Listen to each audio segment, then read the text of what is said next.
I think as an industry right now, we are definitely hurting badly, and we are disappointed that we were ignored once again. So, so there's anger, but I don't think we should blame each other. You know, if you look at dispassionately, this time no sector has received anything very, very favorable. Now the other thing is that I mean, 40 years I've spent in this business, and we are still discussing what you've been discussing 30 years ago. You know?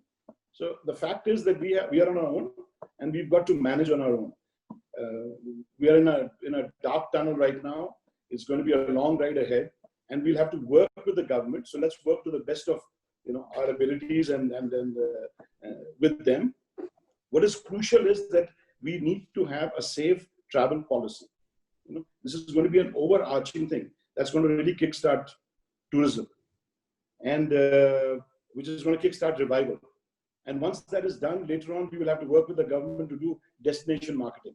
So I think that, whatever our hurt pride and grouses are, we should just keep it aside and really focus on the task ahead, because we have a serious task to achieve together in this partnership with them.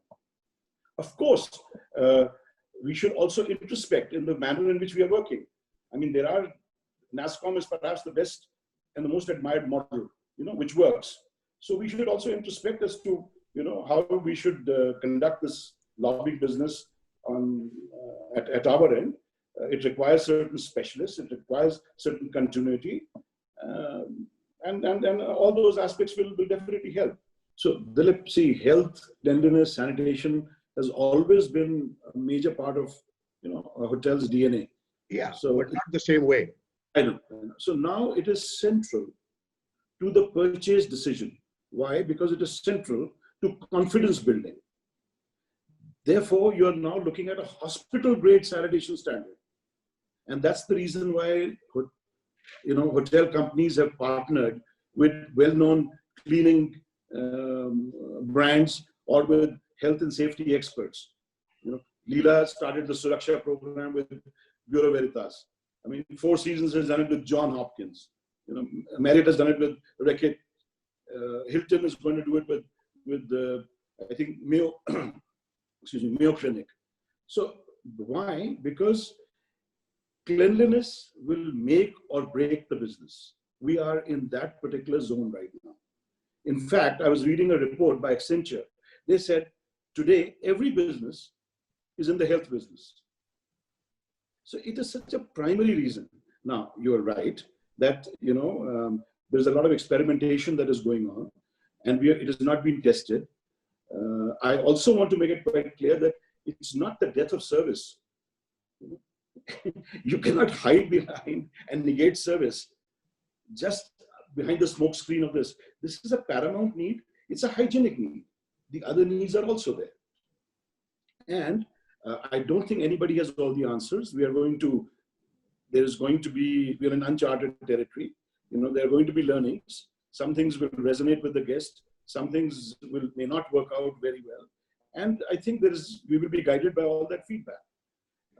In fact, another point of view is that when you look ahead, initially brands will use this as a competitive advantage to differentiate between themselves. But after a period of time, it depends on how long it takes for the vaccine to come. There is likely to be a need for convergence. If you are boarding a flight at New York airport and there is one security protocol, and then at Dubai there is another security protocol, and at Mumbai there is a third security protocol, it's not going to, I don't think it's going to breed confidence in the flyer. It may possibly foster doubts. So you will require, today we have a uniform, universal grade. So that's what I mean that, initially we will start with this, but there will be a convergence depending on how long the epidemic carries on. It was a classic thing that when you went to a hospital and, you paid maybe lakhs of rupees to your surgeon, but you always commented on how clean the place was, whether the marble was sparkling, if the nurses were friendly, and if they were pretty, it was even better. And the third thing was food. how's the food. So it had nothing to do with the quality of medical care that you were being received, that was being received by you there. Right. And which really meant that you needed to tangibilize the intangible. Got it. That's always been the thing, that how do you tangibilize the intangible? I think the first stage is reopening, and then you go to, a partial revival, and then hopefully we go to a full revival, And then, so the milestones are that you first is unlocking and reopening, which hopefully should happen in the next 60 days. The pandemic is moving at different paces across different parts of the country. So, and I'm speaking from an India perspective. Basically today we are in a zero revenue zone as hotels. So hopefully the cash register will at least will come alive. I mean, I don't think they'll be ringing loudly, but at least they'll come alive. With it. So the revival will be, let's say, the period from by the time the economy unlocks to let's say until the vaccine arrives. Now this could be, it's anybody's guess. We all pray that it is not a very long wait, but it's common sense tells you that it could be at least 12 months and possibly 18 months. And so during this period, what is going to happen? The revenues will remain subdued. Very clearly, you are going to have drive-to destinations will do better than fly-to destinations. Domestic market segment is going to be the backbone. International will be subdued. Corporate traffic will be there, but it will be muted. Clearly, work from home, remote business works. There's definitely going to be a drop in market. MICE, which used to be, a very, very important segment, and in recent years, it has become probably a third of the business for majority of the hotel chains. That is going to be a cause of, grave concern, because there'll be a tremendous underperformance in that sector. The wedding business, which was so lucrative, this is where we are going to miss out on. I mean, earlier you had weekdays and weekends. I think now it's going to be only weekends.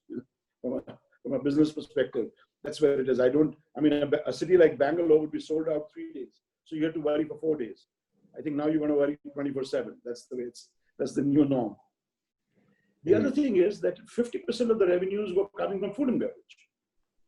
So even if the rooms did not perform, food and beverage was there to give you some succor. And now food and beverage will also be underperforming because restaurants will do some business, social distancing and everything else. Things will fall in place. I think restaurants will perform, maybe at 50%, 60% of pre-COVID levels, but they will perform. However, banqueting, which was 30%, 40% of your F&B revenues, that is going to be a huge underperform. Of course, the government has now got this policy of 50 persons. I'm sure we can work with them and get them to see reason, because the social distancing norms, so long as they are being maintained, if you have a 1,000 square foot banquet hall, you can't have 50 people there and also 50 people in a 10,000 square foot banquet hall. Makes no sense. So I think that the moment the dust begins to settle down, common sense will prevail there. Dilip, I'll just share some data points with you here. We can all enjoy ourselves with the crystal ball gazing, but the data points are that basically you have, and I'm quoting some US data agencies, who've got really sophisticated models of what happened after SARS, what happened after 9/11, what happened. I mean, they've got terrific algorithms where they are looking at all that. Now, they are very, very clear that aviation industry, and I'm going by the aviation industry will not return to pre-COVID levels for 4 years. Now, I'm not trying to be the doom and gloom guy here, not at all. But this is what the models are showing. As human beings, we have amazing resilience. There is a lure of travel. We are all getting fed up. So we may surprise ourselves. But the V is out. The V-shaped curve is out. They are now looking at a U. Some people feel that it could be a modified U, which will become a W. And I think as we go along, we will learn more. Clearly, everybody wants swift recovery, but the damage that this has done is is the biggest so far in human history. I think since there's going to be so much, there is all this enormous fear, confusion, challenges, etc. I just have a few simple advices for the leadership team and for general managers and for the leadership team really, because in this entire din, you can lose focus. And I forget who said it. I think it was Jeff Bezos. He said that let the world focus on what's going to change. I'm going to focus on what's not going to change. So I think let's step back and take a look at it. What is not going to change? Of course, we have challenges. We have challenges that we need to handle: solvency. We need to conserve cash. Clearly, we need to improve our high fixed cost structure into a variable cost, because we need to survive before we can revive. However, I just want to tell everybody that while you're doing all this, remember some fundamentals. Number one, we are a people business. We are not a real estate business. We will always remain a people business, which means, the hotel is only as good as the staff, and the hotel is only as good as the guests who stay there. So stay invested, deeply invested, and engaged with both these stakeholders. When we've had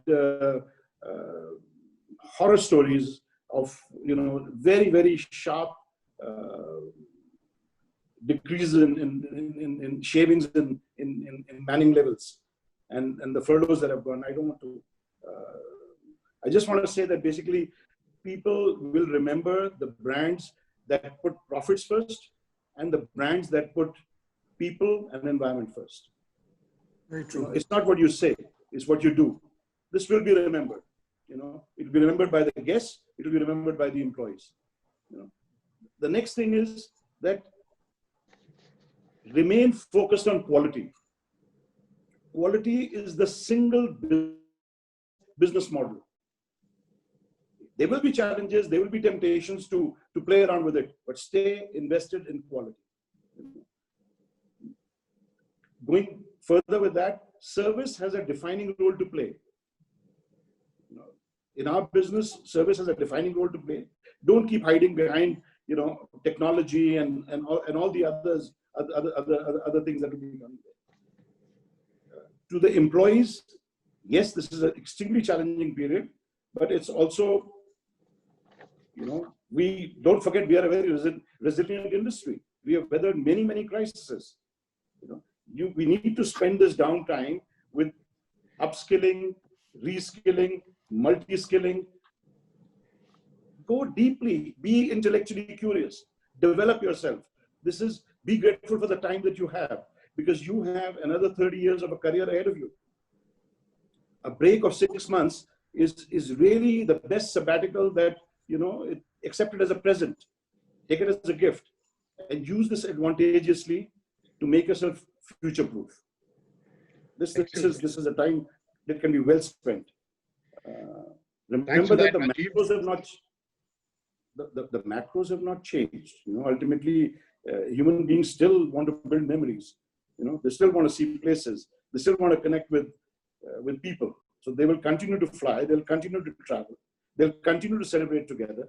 So hospitality is safe. There's no need to worry. It's safe.